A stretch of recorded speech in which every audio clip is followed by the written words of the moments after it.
Pasé 3 meses exactos encerrado en mi taller, robándole horas al sueño y dejándome la vista bajo el flexo, tallando a mano un juego de ajedrez de madera de olivo y nogal. Era mi ofrenda para el 60 cumpleaños de mi padre. Al alba del día siguiente de la fiesta, lo encontré en el contenedor de basura de la esquina, todavía envuelto en aquel papel de estraza que elegí con tanto tiento. En la muñeca de mi padre, mientras tanto, brillaba un reloj de gama alta, un acero impecable que le había regalado mi hermano Raúl. No dije ni una palabra. No hubo reproches, ni portazos, ni ese drama que tanto gusta en las películas. Simplemente, no volví a aparecer por allí. Me llamo Antonio Ruiz, tengo 32 años y necesito contaros el momento exacto en el que mi brújula interna dejó de buscar el norte en el pecho de mi padre. No fue por falta de amores que comprendí, con una claridad hiriente, que estaba intentando llenar un pozo sin fondo con agua bendita. Mi epifanía no llegó con una de esas discusiones a gritos que rompen la vajilla en Nochebuena, sino con el ruido sordo de una caja de madera golpeando el fondo de un contenedor de plástico. Pero me estoy adelantando. Para entender el peso de ese ajedrez, hay que entender de dónde venimos. Crecí en un pueblo pequeño a las afueras de Jaén, una tierra de olivares infinitos donde el sol de justicia parece endurecer no solo la tierra, sino también el carácter de los hombres. Mi padre, Gerardo, era el prototipo de andaluz de la vieja escuela. Un hombre de pocas palabras y manos callosas que creía firmemente que el respeto y el cariño son galones que se ganan con el sudor, no derechos de nacimiento. Tenía una pequeña empresa de reforma, se había pasado la vida levantando tabiques y doblando el lomo, y esperaba que sus hijos estuvieran hechos de la misma mezcla de cemento y testosterona. Mi hermano mayor, Raúl, me sacaba 3 años y era, a ojos de mi padre, el primogénito perfecto. Alto, atlético, de risa atronadora y esa seguridad de quien se sabe dueño de la calle antes de pisarla. Era el tipo que entra en un bar de pueblo y ya tiene el café pagado por 3 personas distintas. Mi madre, Elena, era la dulzura personificada, siempre con el olor a suavizante y sofrito pegado a la bata, pero tenía esa manía tan nuestra de querer tapar el sol con un dedo. Era la alfombra bajo la cual se barrían todas las miserias y silencios de la familia para que el suelo pareciera siempre brillante. Y luego estaba yo. El raro. El que prefería el silencio de la biblioteca a la algarabía del campo de fútbol. Me gustaba construir, sí, pero mi lenguaje no eran los sacos de arena ni las hormigoneras. Lo mío era la talla. Todo empezó a los 12 años, gracias a mi abuelo materno, Silvestre. Él era un hombre tierno, de los que ya no quedan, que siempre olía a madera de cedro y a ese tabaco de pipa que te envuelve como un abrazo. Silvestre me enseñó que un trozo de madera no es un objeto muerto, sino un escondite. Mi trabajo consistía simplemente en quitar lo que sobraba para encontrar la figura que vivía dentro. Me enamoré de aquel oficio silencioso.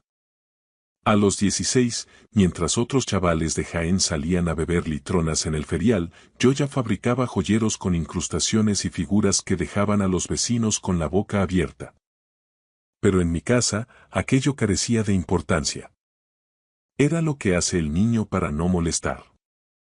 Recuerdo que cuando Raúl volvía con un trofeo de fútbol de segunda regional, mi padre le buscaba el sitio de más honor sobre la chimenea, justo al lado de las fotos de la boda. Si yo aparecía con una mención especial de una feria de artesanía por una águila tallada con una precisión quirúrgica, mi padre se limitaba a soltar un "está bien, hijo", sin despegar los ojos del televisor.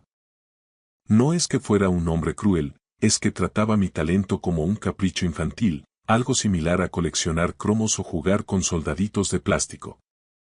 Un pasatiempo que, según él, se me pasaría cuando me hiciera un hombre de verdad. Mientras tanto, la vida de Raúl se planificaba como si fuera un destino manifiesto. Entró en el negocio familiar en cuanto terminó el instituto.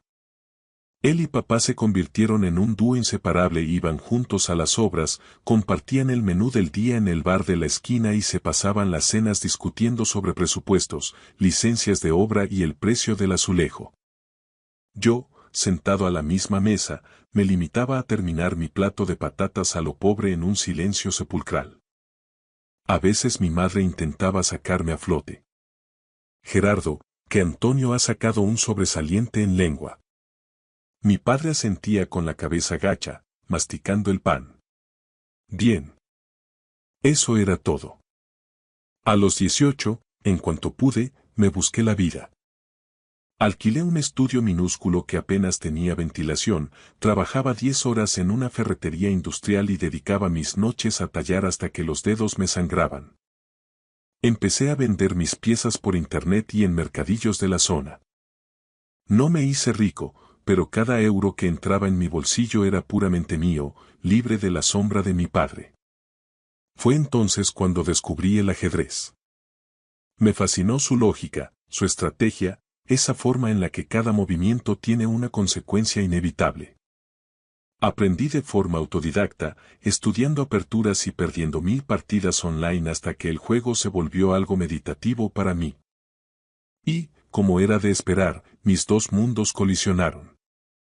Empecé a tallar piezas de ajedrez. Mis primeros intentos eran toscos, lo reconozco, los caballos parecían más galgos que otra cosa y las torres estaban algo ladeadas, pero no dejé de pulir la técnica. Para cuando cumplí los 25, mis juegos ya se vendían por 500 euros a coleccionistas. Tenía mi propia clientela, gente que apreciaba el detalle, la veta de la madera y las horas de lijado manual. Todos apreciaban mi trabajo, menos la persona para la que más lo hacía. Seguía yendo a las cenas familiares, llevaba fotos de mis mejores encargos, le hablaba de mis seguidores en redes sociales. Mi padre me dedicaba esa sonrisa de compromiso, la misma que le das a un desconocido que te cuenta un chiste malo, y acto seguido se giraba. Raúl, ¿cómo va aquella reforma que tenemos en los Martínez? ¿Han traído ya la solería? Yo era el bloque de anuncios, Raúl era el programa de máxima audiencia. Mi padre nunca se molestó en aprender mi idioma, y yo, tosudo como una mula, seguía intentando traducirme para él. En cada fecha señalada, le regalaba algo hecho por mí. Un perchero, una caja de puros, un marco de fotos. Él daba las gracias con la boca pequeña, lo dejaba en cualquier rincón y nunca más volvía a verlo. Una vez encontré un perchero que me llevó semanas terminar arrumbado en el garaje, sirviendo de soporte para unos botes de pintura reseca. Aquello dolía, pero yo me aplicaba mi propio bálsamo. El próximo será el bueno. El próximo será tan increíble que no podrá ignorarme. Y así llegamos a sus 60 cumpleaños. Quise crear mi obra maestra. Diseñé un ajedrez donde cada pieza era un miembro de la familia, un árbol genealógico tallado en madera. El rey era el abuelo Silvestre, con su porte noble. La reina, mi abuela. Los alfiles tenían los rasgos de mis padres. Los caballos éramos Raúl y yo. Incluso las torres representaban las dos casas familiares. Los peones no eran peones, eran herramientas. Martillos, cinceles, llaves inglesas. Un homenaje al esfuerzo sobre el que Gerardo había construido su vida. Pasé 3 meses sin apenas salir de mi taller. Terminé cada pieza con aceite de linaza, logrando un brillo profundo que resaltaba la veta. El tablero era de nogal y arce, con juntas de precisión que habrían hecho llorar de envidia a cualquier ebanista. Forré la caja con terciopelo azul y puse una placa de latón grabada. Para papá. 60 años construyendo cosas que duran. Con amor, Antonio. Lo envolví con papel de estraza y cordel, buscando ese aire rústico y honesto que tanto le gustaba a él. Llegué a la fiesta con una esperanza estúpida, de esas que te hacen sentir un nudo en el estómago aunque ya tengas pelos en la cara. Mi madre lo había preparado todo. Guirnaldas, tarta de la mejor pastelería de Jaén y una lista de reproducción con Manolo Escobar y Rafael a todo trapo. Había unos 30 invitados, entre vecinos y colegas de la construcción. Raúl estaba allí, presumiendo de su mujer y sus hijos. Yo, como de costumbre, llegué solo, aguantando el comentario de rigor de mi padre. A ver si sueltas la lija y te buscas una mujer de carne y hueso, que te vas a quedar para vestir santos. Un genio del humor, mi padre. Cuando llegó el momento de los regalos, Raúl dio el primer paso. Le entregó una caja pequeña con un envoltorio impecable. Era un reloj, un festina de acero, robusto y elegante. El rostro de mi padre se iluminó como si le hubieran dado las llaves del cielo. Se lo puso al momento, lo levantó para que lo viera todo el mundo y exclamó: «Esto sí que es un regalo. Mi hijo Raúl sí que sabe lo que me gusta». Luego me tocó a mí. Le entregué mi caja, que pesaba por la densidad de la madera. Mi padre la sopesó, la abrió sin mucha prisa y miró el ajedrez. Cogió el rey, el abuelo silvestre, lo miró por debajo como quien mira el precio de un filete, lo volvió a dejar en su sitio y soltó un escueto. Vaya, curioso. Acto seguido, cerró la tapa, dejó la caja en una esquina de la mesa de los restos de tarta y preguntó a voz en grito: «¿Quién quiere otra cerveza?». Esa fue la recompensa a 3 meses de alma. Vaya, curioso. Aguanté una hora más por respeto a mi madre. Sonreí a los vecinos y vi cómo mi padre le enseñaba el reloj de Raúl hasta al gato. Luego me fui a casa. Me quedé sentado en la furgoneta, frente a mi taller, con el motor apagado. No lloré, me sentía vacío, como un mueble viejo al que le han quitado los cajones. Pero el golpe de gracia no fue la indiferencia de la fiesta. El verdadero final ocurrió a la mañana siguiente, cuando volví a pasar por su casa para recoger una herramienta que me había dejado olvidada. Regresé a la casa de mis padres a la mañana siguiente, no por nostalgia, sino por un descuido doméstico. Me había dejado la chaqueta de trabajo colgada en el respaldo de una silla de la cocina. Eran apenas las 7:30 de la mañana, esa hora en la que el aire de Jaén aún conserva el frío de la sierra. Pensé en entrar un momento, recuperarla y quizás compartir un café rápido con mi madre si ya estaba trajinando por la casa. Algo de entrar y salir, sin ruido. Pero al enfilar la entrada con la furgoneta, lo primero que me golpeó la vista fueron los cubos de basura. Estaban en la acera, ordenados, esperando el camión que pasaba esa misma mañana.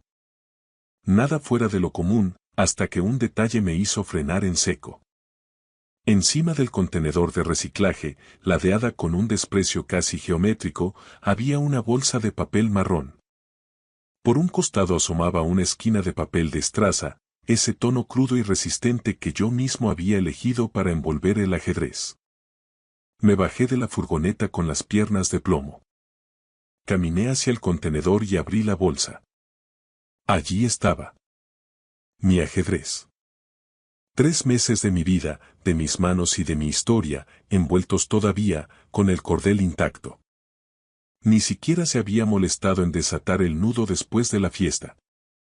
Simplemente lo había cogido de la mesa de los restos de tarta y lo había arrojado allí, entre servilletas sucias y latas de cerveza abolladas. El camión de la basura roncaba ya a un par de manzanas, podía oír la prensa hidráulica triturando los restos de otros vecinos. En 5 minutos, el rey inspirado en mi abuelo y las torres que representaban nuestras casas habrían sido compactados en un cubo de basura indiferente. Lo recogí. Lo apreté contra mi pecho como si fuera un náufrago y miré hacia la ventana de la cocina. A través del cristal, vi a mi padre. Estaba desayunando su tostada con aceite, tranquilo, con el flamante festina de Raúl brillando en su muñeca. Ni siquiera se percató de que yo estaba allí, rescatando mi dignidad de la basura. Metí el ajedrez en la furgoneta, arranqué y me fui. No cogí la chaqueta. No di los buenos días. No hubo lágrimas ni golpes al volante, solo un silencio absoluto y gélido. Llegué a mi taller, puse el ajedrez sobre el banco de trabajo y me senté en el suelo. Me quedé allí horas, viendo cómo la luz cambiaba de ángulo sobre la madera que mi padre no quiso ver. Esa fue la última vez que pisé aquella casa. No envié un mensaje dramático ni busqué la confrontación. Simplemente me borré del mapa. Mi madre llamó a la semana siguiente para el ritual del domingo. Antonio, hijo, ¿vienes a comer? Le dije que estaba liado. A la siguiente, que tenía un encargo urgente. A la tercera, dejé que el contestador hiciera su trabajo. Con el tiempo, los mensajes se volvieron rutinarios. Tu padre va a encender la barbacoa, te echamos de menos. Yo respondía con monosílabos. Me viene mal, ya veremos. Nunca fui. Raúl me llamó una vez, casi por compromiso. ¿Qué pasa, tío? Dice mamá que estás desaparecido. Le dije que estaba desbordado de trabajo y él, con su ligereza habitual, soltó un bueno, no te pierdas y colgó. No insistió porque, en el fondo, mi ausencia no alteraba el equilibrio de su mundo. Lo que más me dolía, lo que me quemaba por dentro como una brasa de encina, era que nadie preguntaba por qué. Nadie unió los puntos. Nadie se dio cuenta de que me fui de la fiesta para siempre porque, para ellos, yo nunca había estado allí del todo. No puedes echar de menos un mueble que siempre ha estado en la sombra. A las 6 semanas, mi madre se plantó en mi estudio. No venía con las manos vacías. Traía un recipiente de cristal con arroz con pollo, su medicina universal para cualquier mal del alma. Se sentó en mi sofá desgastado y me preguntó qué pasaba, si estaba enfermo o si tenía problemas de dinero. Estuve a punto de soltarlo todo. Las palabras lo tiró a la basura sin abrirlo, mamá me quemaban la garganta. Pero la miré a los ojos y vi la respuesta antes de darla. Diría que Gerardo no tiene maldad, que ya sabemos cómo es, que no sabe expresar sus sentimientos.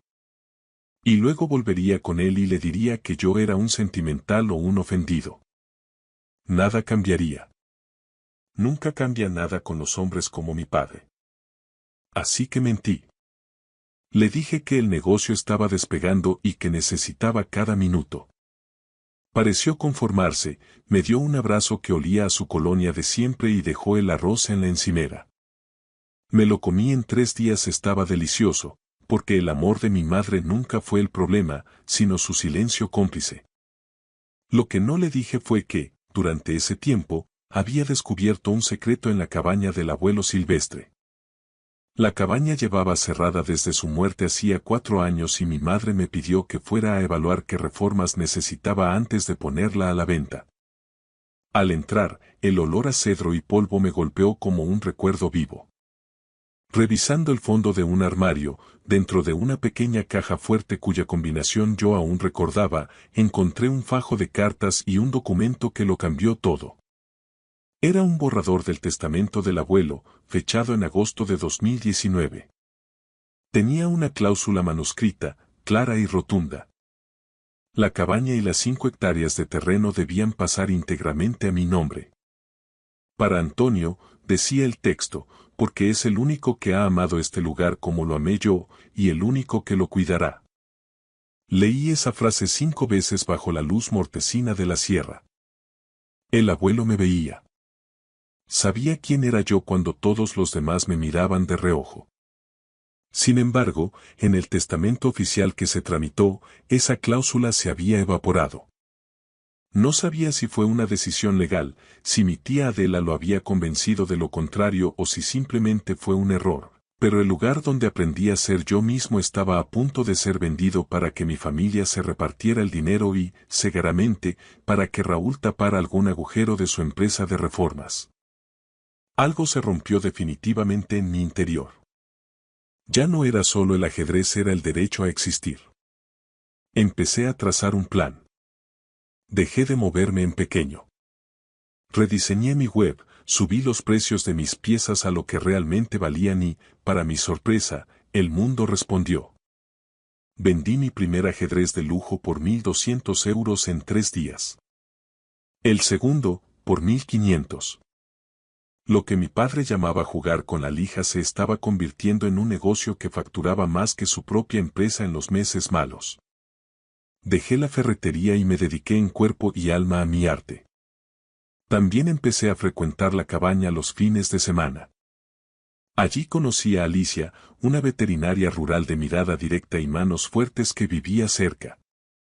Un día, tras ayudarla a reparar una valla, terminamos hablando en su porche. Ella fue la primera persona que me vio trabajar y dijo: «Desapareces cuando tallas, es hermoso». Tuve que retirarme un momento para que no viera mis ojos empañados.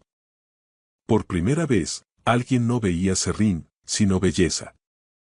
Pero el impulso definitivo me lo dio Vicente Cano, un abogado de sucesiones con el que consulté el borrador de Silvestre. Vicente, tras estudiar el documento y las notas al margen que mencionaban que mi tía Adela estaba conforme con el deseo del abuelo, me dio una esperanza real. «Antonio, si podemos demostrar que esta era la voluntad última y firme de tu abuelo, tenemos un caso sólido para impugnar ese reparto». Fui a ver a Manuel el de las maderas, el mejor amigo del abuelo durante décadas. El viejo carpintero, con 82 años y una lucidez de cristal, no se sorprendió. «Tu abuelo lo decía siempre. La cabaña es para el niño, que es el único que entiende la madera». Manuel se ofreció a testificar lo que hiciera falta. Esa noche, mientras conducía de vuelta, sentí que por fin me movía con propósito. Tenía el negocio creciendo, a Alicia a mi lado y la justicia de Silvestre de mi parte. Mi familia seguía sin enterarse de nada. Mi padre no me había llamado ni una sola vez en 4 meses, confirmando que mi ausencia era, para él, un alivio o una anécdota. Pero esa es la ventaja de haber sido invisible toda la vida. Que cuando finalmente decides dar un paso al frente y reclamar tu sitio, nadie te ve venir.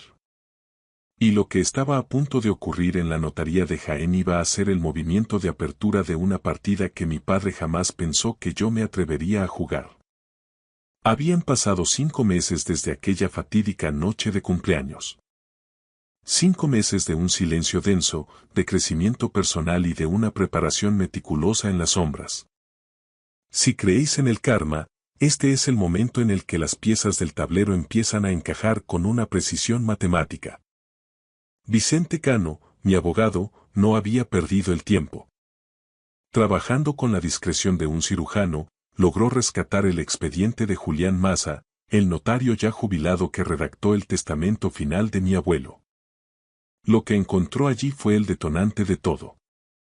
Una nota manuscrita en el margen del borrador que confirmaba una llamada de mi madre, Elena. Llamada de Elena. Simplificar el reparto, eliminar legados específicos, dividir a partes iguales. Con esa frase, mi madre no solo borró un trámite administrativo, borró de un plumazo la última voluntad de su propio padre y el único lugar donde yo me sentía a salvo. No sé si lo hizo por maldad o por esa manía suya de no querer líos, pero el resultado fue que me dejó a la intemperie. Mientras la maquinaria legal se ponía en marcha, mi taller sufrió una metamorfosis radical. Una influencer de estilo de vida compró uno de mis juegos de ajedrez y publicó un video que se hizo viral. De repente, mi bandeja de entrada era un hervidero. Pasé de vender piezas en mercadillos a tener una lista de espera de 6 meses y recibir encargos de coleccionistas de Marbella e incluso del representante de un actor de Hollywood. Mi pasatiempo de la lija se había convertido en un negocio de lujo que facturaba más que cualquier obra de mi hermano. Alicia fue mi roca durante ese torbellino. No solo me ayudaba con la logística, sino que me recordaba mi valor cada noche. «Te mereces cada éxito, Antonio», me decía mientras cenábamos en su porche. «No pienso salir con alguien que no sepa ver su propio talento». Aquellas palabras, directas y sin adornos, me daban más fuerza que cualquier trofeo de fútbol que Raúl hubiera ganado jamás. Entonces llegó la llamada de mi madre. Estaba nerviosa, con esa voz quebrada de quien ve cómo se desmorona el castillo de naipes que tanto le costó mantener en pie. «Antonio, ¿qué es esa carta del abogado?» «Esto es un asunto de familia, hijo, no puedes ir por las espaldas». Me mantuve firme. Le recordé que llevaba meses siendo invisible para ellos y que la familia no me había hecho una sola pregunta real en años. «Si papá quiere decirme algo, ya sabe mi número», zanjé antes de colgar. Raúl también intentó intervenir, apelando a la unidad familiar. ¿Vale la pena romper la familia por una cabaña vieja? Mi respuesta fue amarga pero honesta. La familia se rompió hace mucho, Raúl. Tú simplemente no te diste cuenta porque estabas en el lado del que siempre tiraban las fotos. 2 días antes del juicio, ocurrió lo inesperado. Oí el motor de la vieja Renault de mi padre entrando en mi camino. Gerardo se plantó en mi salón con el gesto torcido y el reloj de Raúl brillando en su muñeca. Dice tu madre que quieres quitarle la cabaña, soltó sin preámbulos. Fue entonces cuando solté todo el lastre que llevaba cargando 32 años. Le conté lo del ajedrez en la basura. Le conté cómo rescaté mi alma de un contenedor mientras él presumía de su festina. Por primera vez en mi vida, vi a mi padre quedarse sin palabras. Vi cómo la vergüenza le subía por el cuello, una mancha roja que delataba que, por fin, me estaba viendo de verdad. No sabía que te dolería tanto, balbuceó. No es el ajedrez, papá, le contesté con una calma que me sorprendió a mí mismo. Es que nunca te molestaste en conocerme. La cabaña será mía porque Silvestre sabía quién era yo. Y voy a restaurarla para que sea el mejor taller de España. El juicio fue breve pero demoledor. Mi tía Adela, quizás por remordimiento, declaró a mi favor, confirmando que el abuelo siempre quiso que la cabaña fuera para el niño de la madera. El juez falló a mi favor. La cabaña, el terreno y los recuerdos de Silvestre pasaron legalmente a mis manos. Mi madre lloró de impotencia en el pasillo. Raúl miraba al suelo, y mi padre. Mi padre ni siquiera apareció. Sin embargo, una semana después, recibí un paquete anónimo. Dentro había una foto vieja. Yo, con 12 años, sonriendo con mi primera talla junto al abuelo. En el reverso, con la caligrafía ruda de Gerardo, ponía: debí haber prestado más atención. Ha pasado un año. La cabaña de la Sierra de Jaén está restaurada, con el tejado nuevo y la luz del atardecer entrando a raudales por los ventanales de mi nuevo taller. Alicia y yo nos hemos mudado juntos, compartiendo espacio con 3 perros y un gato que manda más que nosotros. Mi negocio vuela. Ya no soy el hijo invisible, sino el artesano del que hablan en las revistas. El juego de ajedrez que saqué de la basura preside la mesa principal de la cabaña. Nunca lo venderé. Se queda allí como un recordatorio, no del desprecio de mi padre, sino de mi propia resistencia. Mi relación con la familia sigue siendo tibia. Hablamos, tomamos alguna caña por compromiso, pero la distancia es real. Mi padre vino una vez a la cabaña, hace un par de meses. No dijo mucho, pero antes de irse, me apretó el hombro con una fuerza que nunca le había conocido. Fue su forma de pedir perdón, o quizás su forma de reconocer que el bloque de madera que él creía inútil había resultado ser la pieza más valiosa de la familia. Ya no necesito su aprobación. Tallo para mí, para Alicia y para la memoria del hombre que oliendo a cedro me dijo: enséñame qué ves ahí dentro. Y cada día, con cada golpe de gubia, se lo enseño al mundo. Gracias por escuchar la historia hasta el final. Dale like y deja un comentario. Suscríbete al canal y activa la campana para no perderte la próxima historia. Les deseo todo lo mejor. Mi hijo y mi nuera estaban organizando la fiesta por mi 67 cumpleaños. Todo parecía perfecto, pero en medio del bullicio, mi esposa se acercó y me susurró al oído: coge tu chaqueta. Nos vamos ahora mismo. Actúa como si no pasara nada. Al principio pensé que era una broma, una de sus ocurrencias, hasta que nos subimos al coche, cerró los seguros y me miró con una expresión que jamás le había visto. Algo está muy mal, Mateo, me dijo con la voz quebrada.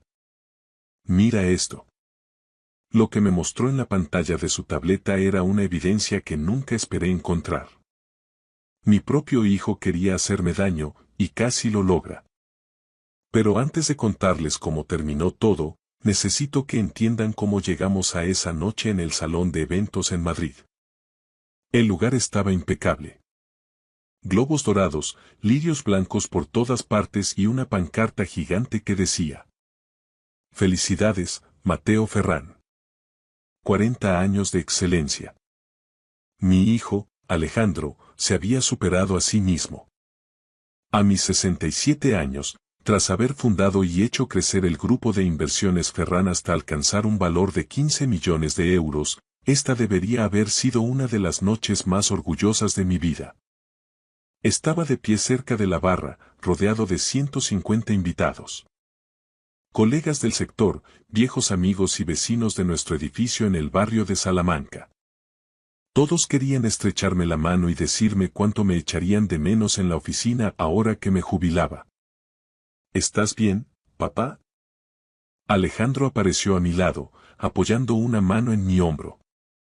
A sus 38 años, se veía impecable y seguro de sí mismo con su traje azul marino hecho a medida. Estás muy pálido. La verdad era que me sentía mareado. La sala se había inclinado ligeramente hacía un momento. Solo estoy cansado, hijo. Ha sido una semana larga.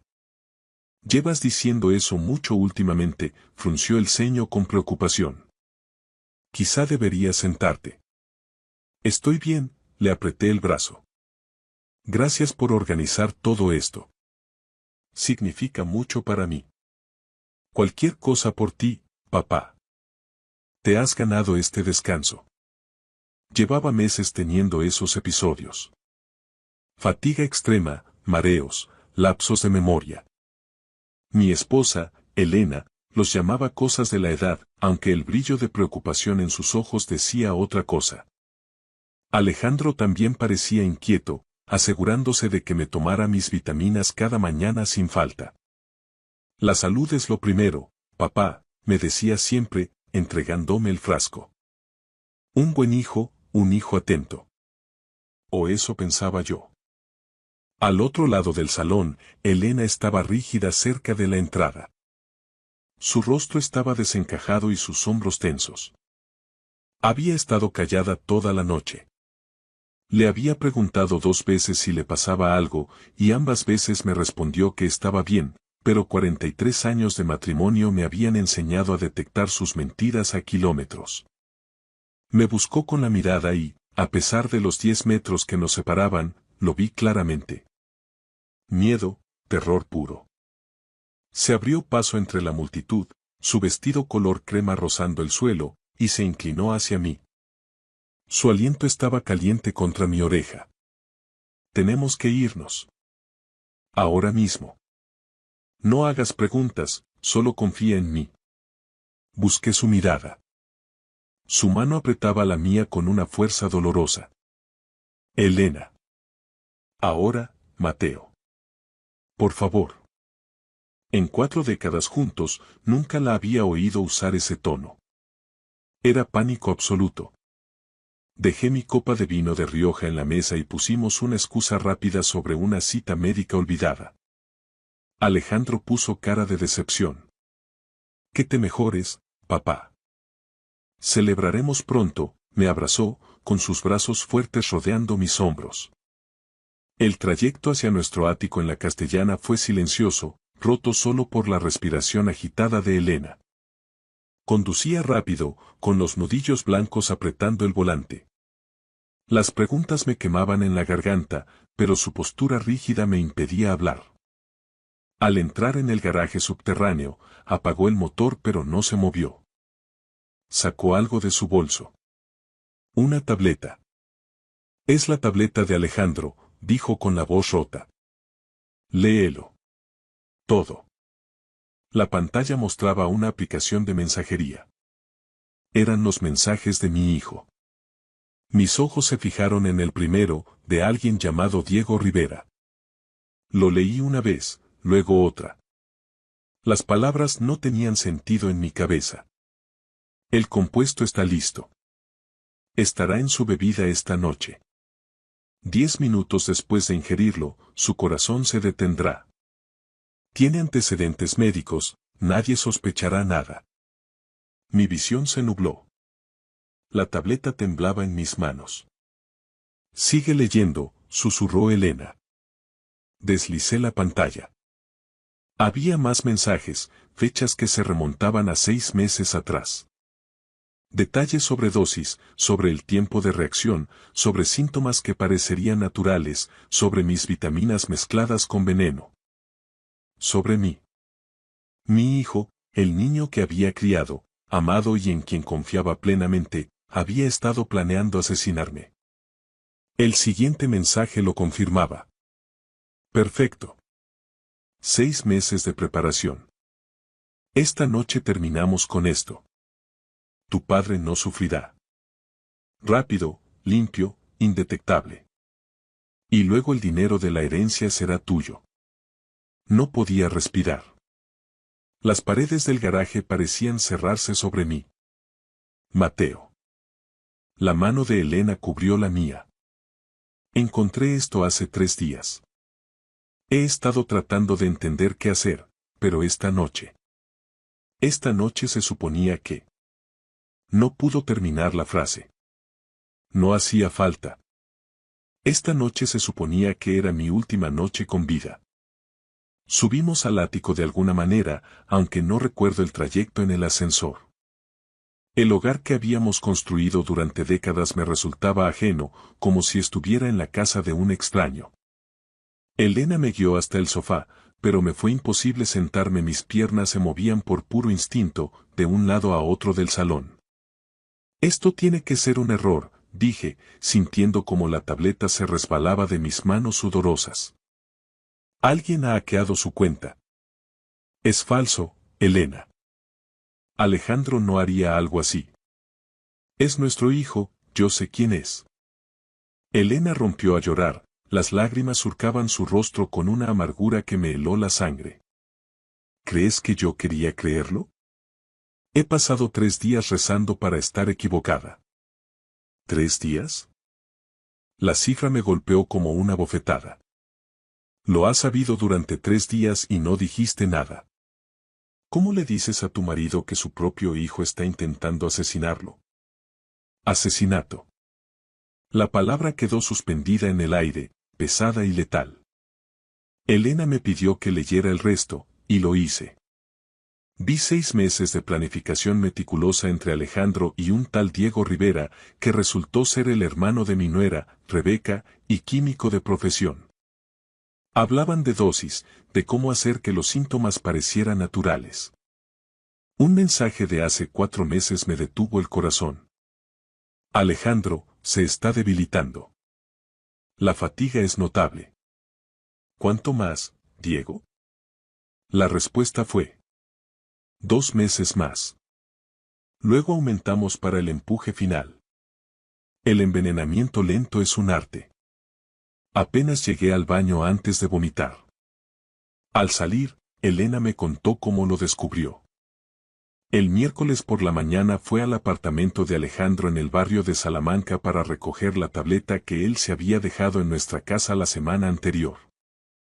Él estaba en el gimnasio y Rebeca se estaba duchando.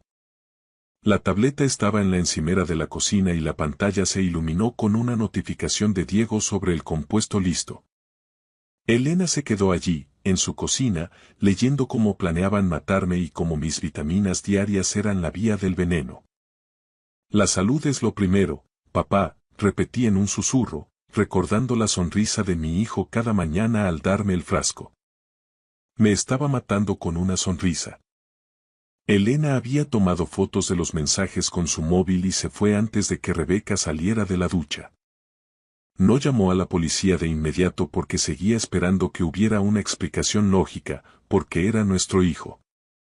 Pero tras la escena del banquete, ya no había dudas. Mañana mismo, dijo Elena con una firmeza renovada, iremos al hospital. Necesitamos una analítica de sangre. Necesitamos pruebas reales. Elena.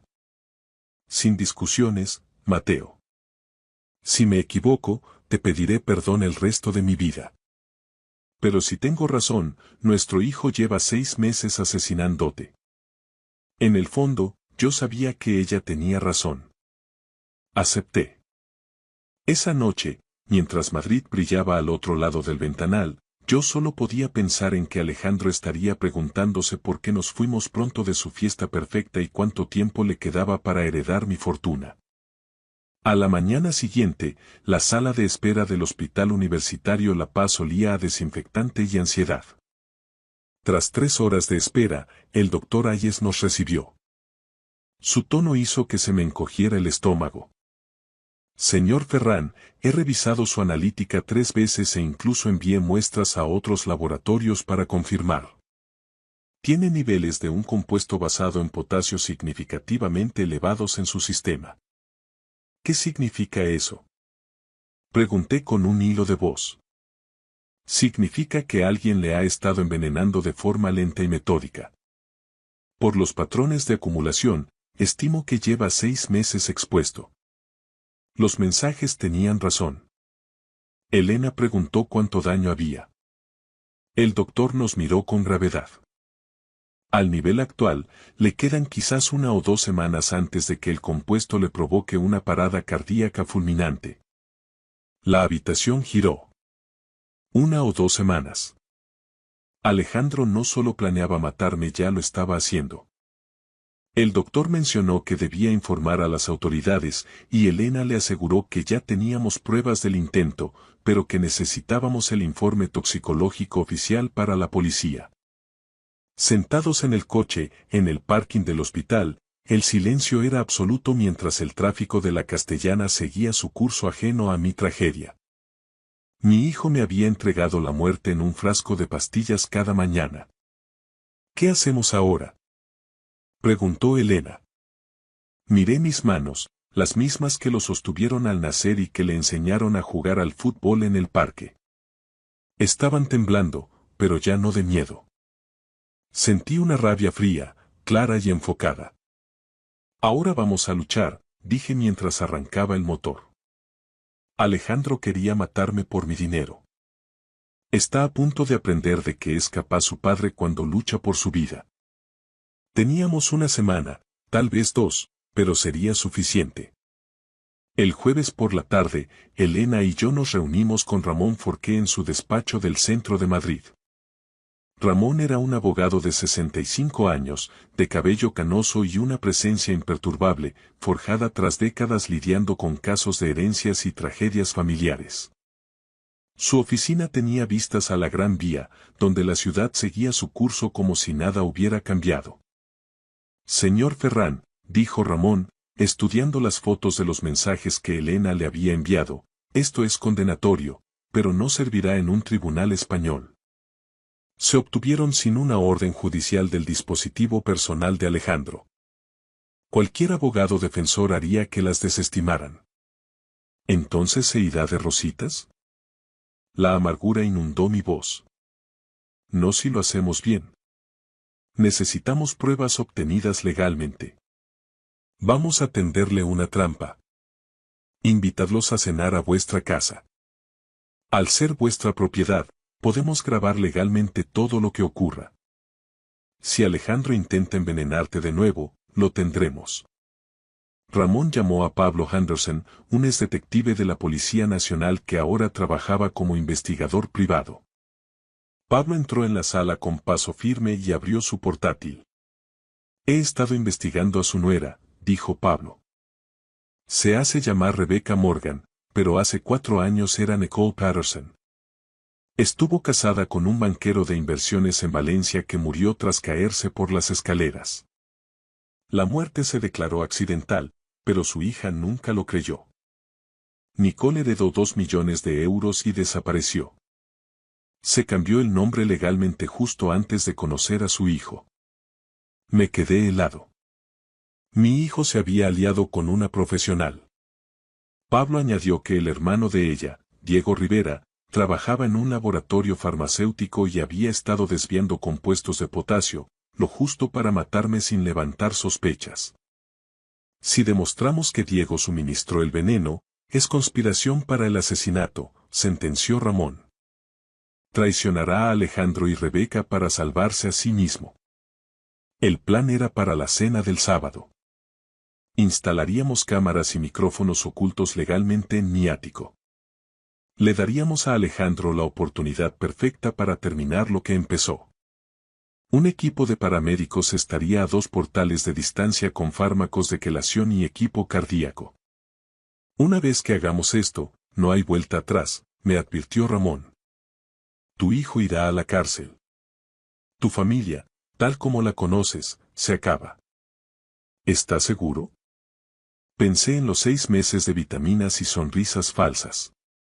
Pensé en el análisis de sangre.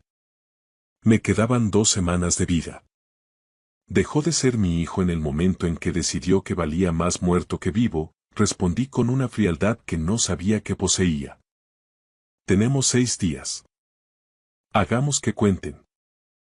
El viernes, el equipo de Pablo transformó mi casa en una cuadrilla de vigilancia.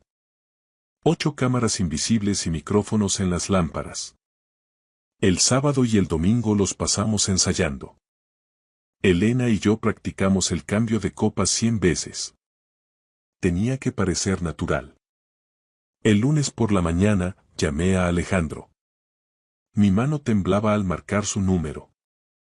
Papá, ¿cómo te encuentras? Respondió al segundo tono. Cansado, hijo. ¿Podéis venir a cenar Rebeca y tú el miércoles? Solo nosotros 4. He estado pensando mucho en la familia. Por supuesto, papá. La familia es lo más importante. Colgué antes de soltar una maldición. El miércoles llegó con una normalidad cruel. Elena pasó la tarde cocinando un asado tradicional, el olor llenaba la casa de recuerdos de cenas donde yo creía ser amado. A las 18:30, todo estaba listo. Las cámaras grababan. Mi copa de whisky estaba marcada en la mesa, y otra idéntica estaba al alcance para el cambiazo. Estás pálido, susurró Elena tomándome la cara entre sus manos. Voy a cenar con mi asesino, intenté sonreír. Estar pálido parece apropiado. A las 19 en punto, sonó el timbre.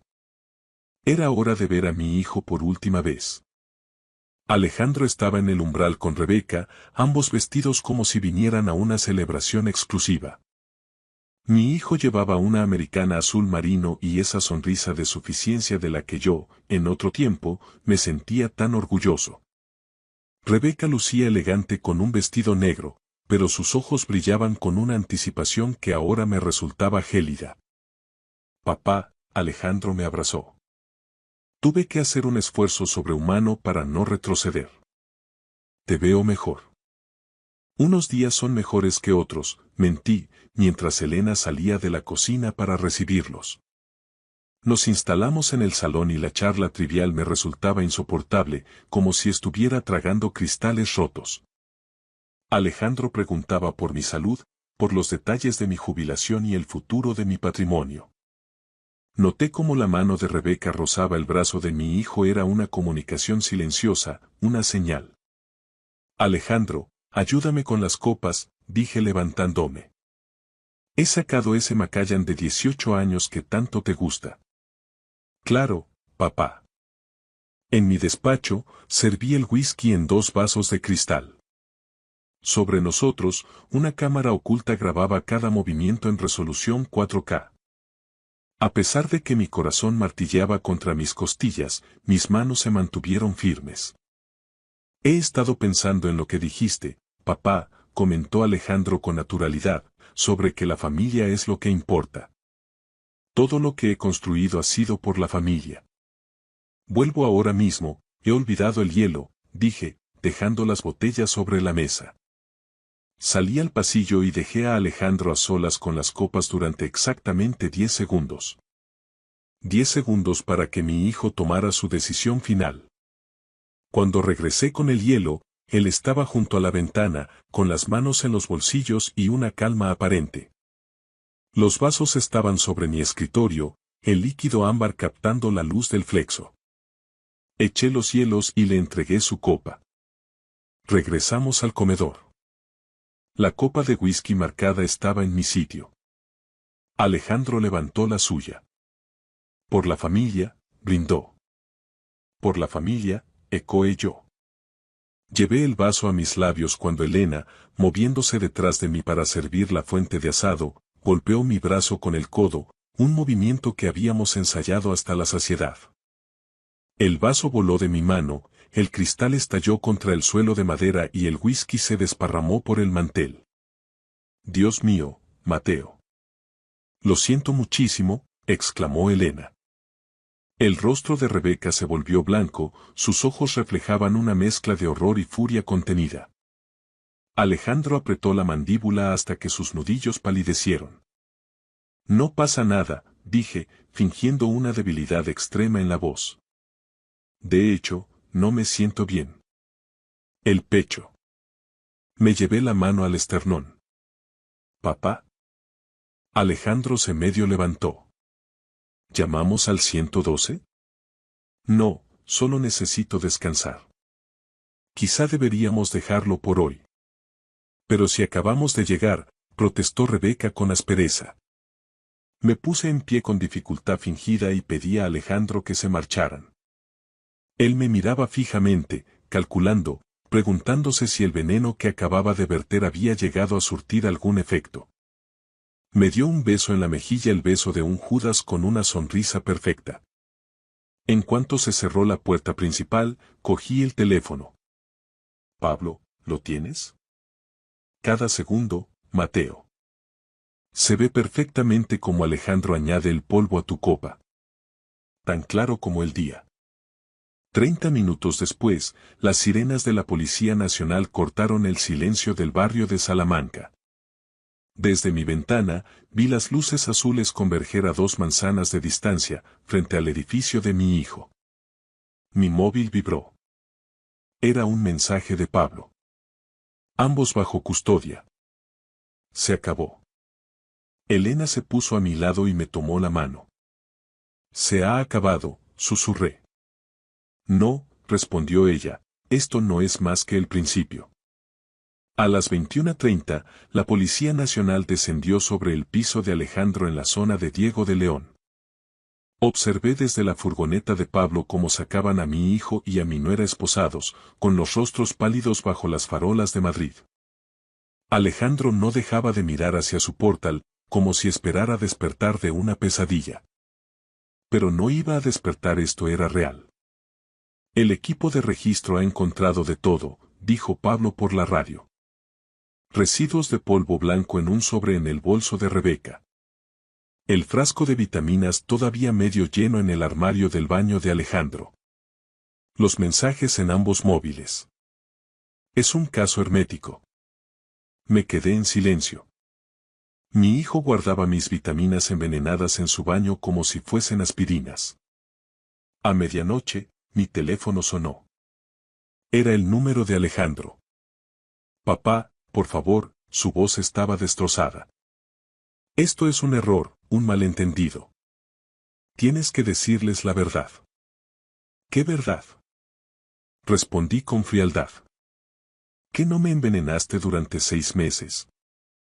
¿Qué las cámaras no grabaron cómo echabas el polvo en mi copa? Papá, ¿puedo explicarlo? No. Se lo explicarás a tu abogado. No vuelvas a llamar a este número. Colgué y bloqueé su contacto. 40 años de paternidad terminaron con el clic de un botón. Días después, acepté verlo en la comisaría de la calle Leganitos. Alejandro llevaba un mono naranja que lo hacía parecer más joven y pequeño. Papá. Se levantó tan rápido que la silla raspó el suelo. Siéntate, ordené con la voz que usaba en las juntas directivas. Él empezó a llorar, diciendo que estaba desesperado por las deudas de inversiones en criptomonedas y que debía más de 1 millón de euros a gente peligrosa. Así que decidiste matarme a mí en su lugar. No sabía qué más hacer. Ya había malversado 400.000 euros de la empresa. La traición seguía encontrando nuevas profundidades. Me dijo que Rebeca lo ayudó a ver una salida. No te atrevas a culparla a ella, le dije. Tú tomaste esta decisión. ¿Sabías que ella asesinó a su primer marido?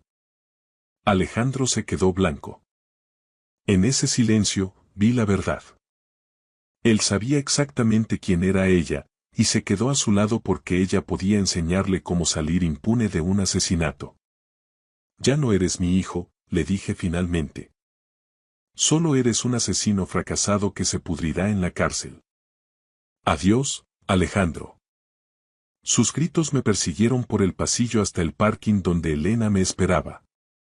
Por primera vez, me dejé romper. 6 meses después, en la Audiencia Provincial de Madrid, vi cómo condenaban a mi hijo a 22 años de prisión.